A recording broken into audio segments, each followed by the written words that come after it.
नमस्कार, मी विलास आव्हाड. आपण पाहताय A9 एक्सप्रेस. मित्रांनो, 20 मे ही एक अशी तारीख होती महाराष्ट्रासाठी की 20 मे पर्यंत अगदी लोकशाही धोक्यात होती, लोकतंत्र अगदी खतऱ्यात होतं.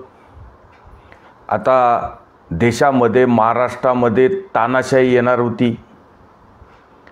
अनेक या सगळ्या लोकशाहीच्या बाबतीत जे आपण रडारड, बोंबाबोंब, लोकशाहीच्या नावाने अगदी गळे काढणे, आता लोकशाही कशी राहणार नाही, आता 2024चं कसं तरी निवडणूक झाली, आता याच्यानंतर निवडणूक होणार नाही, मोदी तिसऱ्यांदा पंतप्रधान झाल्यावर कदाचित लोकशाहीचा गळा घोटला जाईल, स्वातंत्र्य राहणार नाही. अनेक गोष्टी अशा होतील की अगदी लोकांची गळचेपी होईल. असं वारंवार जे काही हे महाराष्ट्राचे स्वतःला लोकशाहीचे रखवालदार, प्रहरेदार, राखणदार समजणारे लोक 20 मेच्या नंतर जो लोकशाहीच्या पर्वाचा म्हणजेच लोकसभेच्या निवडणुकीचा 5वा टप्पा, महाराष्ट्रातला अंतिम टप्पा 20 मे रोजी संपन्न झाला आणि महाराष्ट्रातली लोकसभेची निवडणूक 20 मेला पार झाली. आणि याच्यानंतर विरोधी पक्षातले नेते किंवा हे लोकशाहीचे प्रहरेदार, रखवालदार अचानक गायब झाले. आता लोकशाही खतऱ्यामध्ये नाही आहे. आता काही तानाशाही राज्यात येणार नाही, देशात येणार नाही, मुंबईत येणार नाही. कदाचित त्यांना फक्त 20 तारखेपर्यंतच धोका होता. 20 तारखेच्या नंतर परत लोकशाही जशीच्या तशी आली. म्हणून की काय हे लोक अगदी जी काही सध्या देशात आणि महाराष्ट्रात उष्णतेची लाट आहे, खूप काही उष्णता आहे. आणि मग आता हे 2 महिने किंवा 1.5 महिने काय जे इंडिया आघाडीच्या प्रचारसभा असतील, स्वतःच्या काही प्रचारसभा असतील, मग हे आता थकलेत. महाराष्ट्रातली गरम हवा, मुंबईची गरम हवा आता यांना सहन होत नाही. मग हे आता ब्रिटनला, इंग्लंडला थंड हवा घ्यायला गेलेत. पण इथली जनता तर इथंच आहे. यांची लोकशाही कोणी पळून नेली तर, यांच्या लोकशाहीवर कोणी घाला घातला तर, जर समजा महाराष्ट्रात लोकशाही खतऱ्यामध्ये आली तर मग त्याचा पहारा करायला नको. हे तर जनतेला वाऱ्यावर सोडून गेले. आता 20 मेपर्यंत अनेक गोष्टी महाराष्ट्रात नव्हत्या. महाराष्ट्रातले उद्योग गुजरातला लोक नेत होते. मग भारतीय जनता पार्टीचे लोक याच्यामध्ये इन्व्हॉल्व होते. शिंदे होते, अजित पवार होते. अगदी गुजरातमध्ये उद्योग जे काही गेले, हा भारतीय जनता पार्टी, शिंदे, पवार यांचं अपयश होतं असं बोंबालणारे, सातत्याने 20 मेपर्यंत बोंबालणारे आज कुठे येते? आज तर सगळ्या जनतेला उष्णता सहन होते आणि यांना बाकी महाराष्ट्रातली उष्णता सहन होत नाही. यांना फक्त निवडणूक आले तेवढ्यापुरतं फक्त लोकांवर समोर येऊन अश्रू ढाळायचे. लोकशाही कशी खतऱ्यामध्ये, लोकतंत्र कसं धोक्यात आहे आणि लोकशाहीचा कसा गळा घोटला जातोय या अशा प्रकारच्या बोंबा मारायच्या. वस्तुतः तशी कुठलीही परिस्थिती नाही, पण यांचं अस्तित्व धोक्यात आहे हे सांगताना हे विसरतात. लोकशाही लोकशाही म्हणायचं, पण खरं तर यांचा जे काही घरंदाज आणि यांची जी काही पारिवारिक पार्टी, जिचं फार मोठ्या प्रमाणात एकनाथ शिंदेंनी नुकसान केले. आता यांची पार्टी पण राहिली नाही, पक्ष पण राहिला नाही, यांच्याकडं अक्षरशः काहीच राहिलं नाही.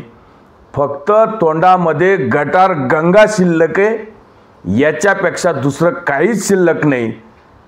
आपण 1.5 महिने 2 महिने पाहिले असतील, उद्धव ठाकरे, आदित्य ठाकरे आणि संजय राऊत निव्वळ महाराष्ट्रातील जनतेला आणि भारतीय जनता पार्टी आणि भारतीय जनता पार्टीच्या वरिष्ठ नेत्यांना फक्त शिव्या देत होते, दुसरं काहीच करत नव्हते. मग कोणाला हरामखोर म्हण, कोणाला औरंगजेब म्हण, कोणाला अगदी वेगवेगळ्या प्रकारचे विश्लेषणं लावून हे मोकळे झाले. आणि लोकांनी सुद्धा पाहिलं की राज्यातल्या जनतेला सुद्धा यांनी ज्या ज्या प्रकारच्या शिव्या आसाडल्या, ह्या सगळ्या लोकशाहीमध्ये आसाडल्या. जर लोकशाही नसते, लोकतंत्र जर देशात जर नसतं, तर हे इतक्या रागोरोसपणे पंतप्रधान नरेंद्र मोदी किंवा जनतेला शिव्या देऊ शकतात का? लोकशाहीमध्ये एक स्तंभ असतो, याच्यामध्ये निवडणुका आहेत, सगळ्या गोष्टी आहेत, या सगळ्या गोष्टी होत असतात. विरोधी पक्षाला एक स्थान असतं, सत्ताधाऱ्यांचं एक स्थान असतं. जनतेने कोणाबरोबर राहायचं हा जनतेचा प्रश्न आहे. जनतेने भारतीय जनता पार्टीबरोबर राहायचं की उबाटाबरोबर राहायचं की अजून कोणाबरोबर राहायचं हा जनतेचा प्रश्न आहे. जनतेला आपण भलं बुरं म्हणू शकत नाही. आता काही लोक भारतीय जनता पार्टीचे समर्थक असतील म्हणून काय त्यांना हरामखोर बोलायचं का? पण यांच्या दृष्टीने भारतीय जनता पार्टी किंवा एकनाथ शिंदे, अजित पवारांच्या पार्टीला मतं देणारे लोक हरामखोर आहेत. अशा प्रकारची भाषा सुद्धा आपण पाहिलेली आहे. आणि आता बाकी या सगळ्या राज्यातील ज्यांनी कोणी उबाटा सेनेला किंवा शरद पवार काँग्रेसच्या पक्षांना मतं दिली असतील, हे जे कनवाळू लोक जे 20 मे पर्यंत देश वाचवायला निघाले होते, राज्यातील लोकशाही वाचवायला निघाले होते, यांना लोकशाहीचा अगदी पुळका होता. लोकशाही नावाने हे तर मी म्हणतो रात्रभर झोपत नसतील. असे लोक आता इंग्लंडला, ब्रिटनला जाऊन गार हवा खातात आहे. मग देशातील किंवा राज्यातील जनतेला यांनी इंग्लंड, ब्रिटनला का नेलं नाही? यांना फक्त निवडणुकीपुरतं देशातल्या, राज्यातल्या जनतेची यांना काळजी असते आणि निवडणूक संपली की यांना राज्यातली साधी उष्णता सुद्धा सहन होत नाही. हे देशाचं रक्षण करणारे, हे लोकशाहीचं रक्षण करणारे आणि हे राज्यातल्या गोरगरीब जनतेचं रक्षण करणारे, हे कधीच कोणाचं रक्षण करू शकत नाही. यांना साधं 30-40चं टेम्परेचर सहन होणार नाही, तर हे लोकशाहीचं रक्षण करणारे, देशातल्या गोरगरीब जनतेचं रक्षण करणारे, जी जनता आजही 40-42च्या टेम्परेचरमध्ये स्वतःच्या पोटाची खळगी भरण्यासाठी अहोरात्र काम करत असते, अशा जनतेला भूलभुलैया आणि लोकांच्या डोळ्यामध्ये धूळ फेकायची आणि लोकांचे मतं आसाडण्यासाठी वेगवेगळ्या प्रकारच्या शिव्याशाप द्यायचं काम उद्धव ठाकरे, आदित्य ठाकरे आणि संजय राऊतांनी केलेले. अनेक गोष्टी तुम्हाला या 4 तारखेला तर स्पष्ट होतील। 4 तारखेला लोकसभेच्या या महापर्वाचा निकाल आहे। अनेकांचा या 4 तारखेला निकाल सुद्धा लागणार आहे। काही लोक अक्षरशः जे काही इंग्लंडला पळून गेलेले ते परत येतील याची सुद्धा खात्री नाही आहे। आणि आता शेतकऱ्यांचे सगळे प्रश्न सुटलेत, सगळं कसं आलबेल झाले। मग आता लोकांना सोडून आणि लोकांना अगदी वाऱ्यावर सोडून हे सुट्टी घालवायला गार हवा घ्यायला गेलेत। याचा काय अर्थ होतो? याचा अर्थ इतकाच होतो की हे फक्त पावसाळी छात्रे आहे। यांना निवडणूक आली की लोकांचं अश्रू पुसायला येत असतात। वस्तुतः यांना गोरगरिबांची कुठलीही काळजी नसते। निवडणूक आल्या का फक्त देशाच्या पंतप्रधानांना शिव्या द्यायच्या आणि सत्ताधाऱ्यांना शिव्या द्यायच्या, दुसरं यांचं काही काम नाही। राज्यातल्या जनता आज मेली का जगली याच्याशी यांना काही मतलब नाही। कांद्याचे बाजार, मग सोयाबीनचे बाजार, आता सगळं काही आलबेल आहे का? कुठली गोष्ट आता एकदम अशी सुधारली की आता विरोधी पक्षाची काही गरजच राहिली नाही?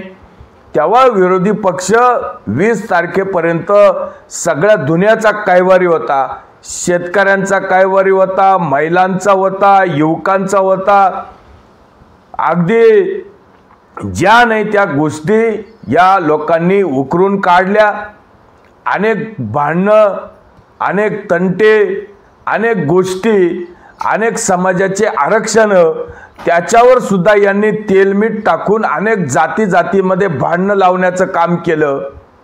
पण ते सगळं 20 मे पर्यंतच, फक्त 5वा टप्पा संपेपर्यंत यांना बोंब मारायची होती। त्याच्यानंतर यांचे सगळे राज्यातील प्रश्न सुटलेत। आणि हे सुद्धा लोकांनी पाहिलं की ह्या लोकांना फक्त निवडणुकीपुरतेच हे प्रश्न हाताळायचे असतात, त्याच्यानंतर हे कधीच कोणाचे नसतात। हे सगळं लक्षात ठेवा, कारण यांना 20 तारखेच्या नंतर महाराष्ट्र दिसला नाही, देश दिसला नाही। यांना विमानाचे तिकीट दिसले आणि हे इंग्लंड ब्रिटनला जाऊन बसलेलेत। महाराष्ट्र यांना मेलाय की जगलाय यांना काही माहीत नाही। पण देशातली जनता बाकी जागरूक आहे। देशातली जनता राज्यात आहे, देशात आहे। देशाचे पंतप्रधान आजही देशात आहे। राज्याचे मुख्यमंत्री एकनाथ शिंदे असतील, राज्याचे उपमुख्यमंत्री देवेंद्र फडणवीस किंवा अजित पवार असतील, हे सुद्धा राज्यात आहे, देशात आहे, काळजी करतात आहे। पण विरोधी पक्षाला किती काळजी आहे हे सुद्धा आपल्या लक्षात आले। इतकंच आपल्याला दाखवून द्यायचं होतं। तुर्तास थांबतो। व्हिडिओ आवडला असेल तर लाईक करा, शेअर करा। धन्यवाद।